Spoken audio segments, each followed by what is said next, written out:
할렐루야, 반갑습니다. 오늘은 너희는 나를 누구라 하느냐를 제목으로 나누도록 하겠습니다. 마태복음 16장 13절부터 16절 말씀입니다.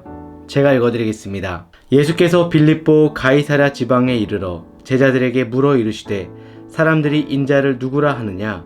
이르되 더러는 침례 요한, 더러는 엘리야, 어떤 이는 예레미야나 선지자 중에 하나라 하나이다. 이르시되 너희는 나를 누구라 하느냐? 시몬 베드로가 대답하여 이르되 주는 그리스도시요 살아계신 하나님의 아들이니이다. 아멘.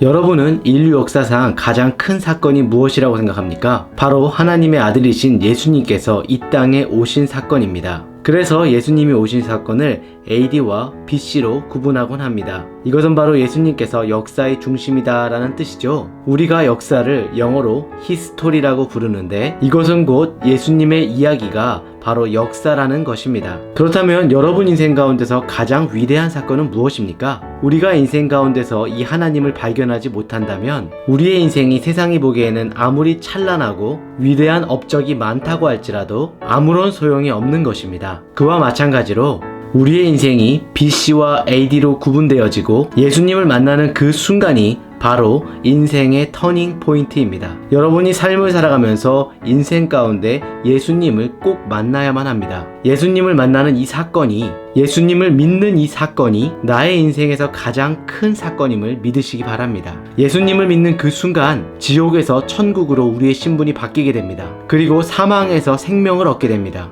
어둠에서 빛으로 나가게 되는 것입니다. 절망 가운데서 소망을 얻게 되는 것입니다. 오늘 여러분에게 이러한 은혜와 축복이 있기를 주님의 이름으로 축복합니다. 오늘 본문에서 예수님은 가이사랴 빌립보 지역에 오셨습니다. 그때 제자들에게 물으셨습니다. 너희는 나를 누구라 하느냐? 라고 물으셨습니다. 그리고 주님께서 이 제자들에게 그러한 질문을 하신 이유가 무엇일까요? 어떤 사람들은 예수님께서 이렇게 물으실 때 다른 사람의 이야기를 하는 사람들이 많습니다. 내가 믿는 것에 대한 당당한 자신감이 없을 때 사람들은 이렇게 얘기할 때가 많습니다.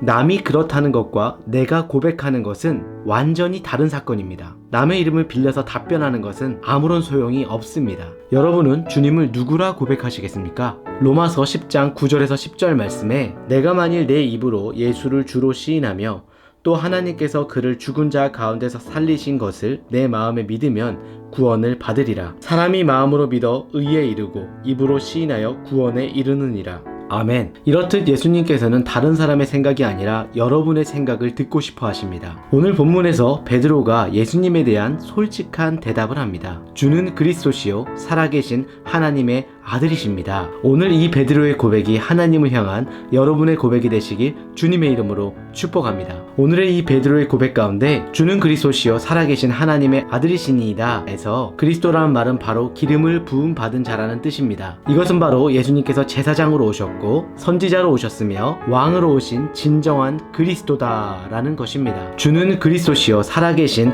하나님의 아들이시니이다. 여기서 첫 번째는 그리스도시요 두 번째는 하나님의 아들이시니이다 라는 뜻입니다. 먼저 첫 번째로 그리스도에 대해서 알아보도록 하겠습니다. 구약에서 기름 부은 세 직분이 나오는데 제사장과 선지자와 왕입니다. 먼저 구약의 제사장은 인간편에서 하나님께로 나아가서 제사를 드리는 중개자 역할을 하였으나 궁극적으로는 인류의 대제사장으로 오신 예수님을 상징하는 직분입니다. 그런데 예수님께서 우리를 대신해서 십자가에서 죄를 대속해 주심에 따라 우리가 완전하게 죄 사함을 받게 된 것입니다. 예수님께서 이 땅에 오신 목적은 하나님과 분리되어 영원히 죽을 수밖에 없는 운명인 우리를 하나님과 인간 사이에 다리가 되어주고자 오셨습니다. 이와 같은 복음의 다리 놓는 사건이 바로 2000년 전 갈보리 언덕에서 일어난 십자가 사건입니다. 이 십자가 때문에 하나님과 원수된 우리가 하나님께로 가는 길이 열리게 되었고 우리 삶 한가운데 영원한 생명이 주어지게 된 것입니다. 제사장이 1년에 한 번씩 드리는 속죄 제사로는 우리의 모든 죄를 사할 수가 없습니다. 그러나 예수 그리스도께서 우리의 죄를 대신 짊어지심으로 우리는 더 이상 속죄해야 할 대속의 제사가 필요 없게 되었습니다. 그런 예수님이 우리를 대신해서 십자가에서 죄를 대속해 주심에 따라 우리가 죄 사함을 입게 된 것입니다. 주님께서 십자가에서 피 흘려 죽으심으로 인해 단 한 번에 우리의 죄를 속죄하였기 때문에 더 이상의 대속 제사를 드릴 필요가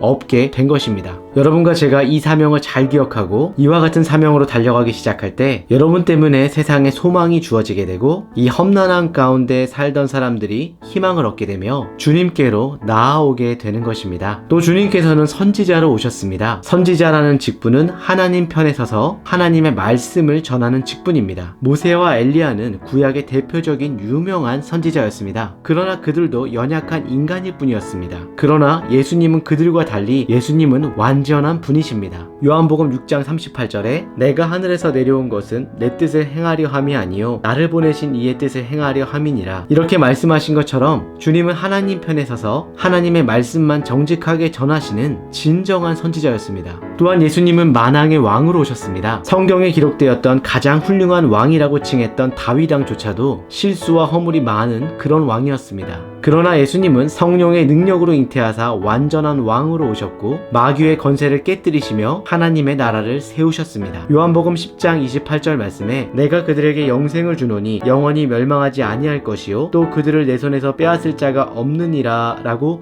말씀하셨습니다. 우리의 영원한 왕이신 예수님은 우리와 함께 하시는 진정한 만왕의 왕이십니다. 주는 그리스도시요 살아계신 하나님의 아들이시니이다 에서 두 번째로 예수님은 하나님의 아들이시다 라는 말입니다. 구약 성경은 앞으로 장차 오실 예수 그리스도를 준비하는 예언입니다. 그리고 예수 그리스도는 공생애와 죽음과 부활을 통해 구속을 완성하신다는 수많은 예언들이 성경 속에 예언되어져 있습니다. 이 세상의 모든 사람들은 모두 사람의 아들, 딸로서 본질상 똑같은 육체를 입은 사람들입니다. 그러나 예수님은 성령의 능력으로 잉태하시사 동정녀 마리아에게서 탄생하신 하나님의 아들이십니다. 그리고 예수님께서는 구약의 예언대로 오셔서 죽으시고 다시 부활하신 하나님의 아들입니다. 아무리 위대한 개인도 예언과 자신의 공약을 지키기는 쉽지가 않습니다. 결론적으로 베드로의 고백은 예수님의 인성을 인정하고 있습니다. 동시에 예수님은 하나님의 아들이시라는 예수님의 신성을 또한 인정하고 있습니다. 이 두 가지를 베드로는 다 인정하고 있는 것입니다. 예수님께서 하나님의 아들이 아니시라면 우리의 구원은 모두 무효가 될 것입니다. 예수님이 동시에 인간이 아니시라면 그 또한 우리의 구원도 무효가 될 것입니다. 하나님의 아들인 동시에 인간의 몸을 입고 이 땅에 오셨기 때문에 이 모든 것들이 가능한 것입니다. 베드로가 이렇게 깨달은 것은 바로 성령님께서 이 모든 것을 깨닫게 하신 것입니다. 예수님께서 인간의 몸을 입으시고 하나님의 아들로서 우리를 구원하시기 위해 이 땅에 오신 그리스도라는 것을 베드로가 깨닫게 되었다라는 것입니다. 사랑하는 성도 여러분, 우리도 베드로처럼 하나님이신 예수님이 나를 구원하기 위해서 이 땅에 그리스도로 오신 구세주, 구원자이심을 믿으시길 주님의 이름으로 축원합니다. 여러분, 인생이 왜 힘듭니까? 이 땅이 영원한 것이 아닌데 영원히 살 거라 생각하기 때문에 힘든 것입니다. 휴게소에서 영원을 생각하는 사람은 없습니다. 우리는 더 나은 본향을 위해서 달려가는 믿음의 성도들입니다. 이 땅은 그저 통과하는 휴게소이자 훈련장일 뿐입니다. 고속도로 휴게소가 아무리 좋다고 해도 그 휴게소에서 사는 사람들은 없습니다. 이 땅의 것들은 그냥 지나가는 고속도로 휴게소와 같은 것들입니다. 그러므로 이 땅의 모든 것들은 잠시뿐입니다. 우리의 영원한 소망은 저 하늘에 있다는 것을 믿으시기 바랍니다. 우리가 이 땅에 살고 있지만 우리는 저 진정한 천국을 바라보며 살아야 될 것을 믿으시기 바랍니다. 그러므로 우리가 천국에 금의 환영하는 날, 그날에 예수님은 우리에게 다시 물으실 것입니다. 너는 나를 누구라 하느냐? 너는 나를 누구라 하느냐? 너는 나를 누구라 하느냐? 그때 주님 앞에서 주는 그리스도시요 살아계신 하나님의 아들이십니다. 베드로와 같은 고백으로 하나님께 칭찬받는 복된 인생 되시길 주님의 이름으로 축원합니다. 함께 기도하시겠습니다. 사랑의 주님, 이 시간 베드로와 같은 믿음의 고백으로 주님께 나아가는 우리 성도님들을 축복하여 주시옵소서. 하나님의 아들이신 주님이 우리를 구원하기 위하여 이 땅에 그리스도로 오셔서 죽기까지 우리를 사랑하신 그 사랑을 우리가 깨닫게 하여 주옵소서. 이제는 주님과 함께 믿음으로 영원한 본향을 향하여 날마다 나아가는 복된 성도들 다 되게 하여 주시옵소서. 예수님의 이름으로 간절히 기도드리옵나이다. 아멘. 오늘 적용하실 말씀은 첫 번째로 내가 여의도 침례교회의 지체됨을 느끼고 경험했던 은혜를 함께 나누어 보시기 바랍니다.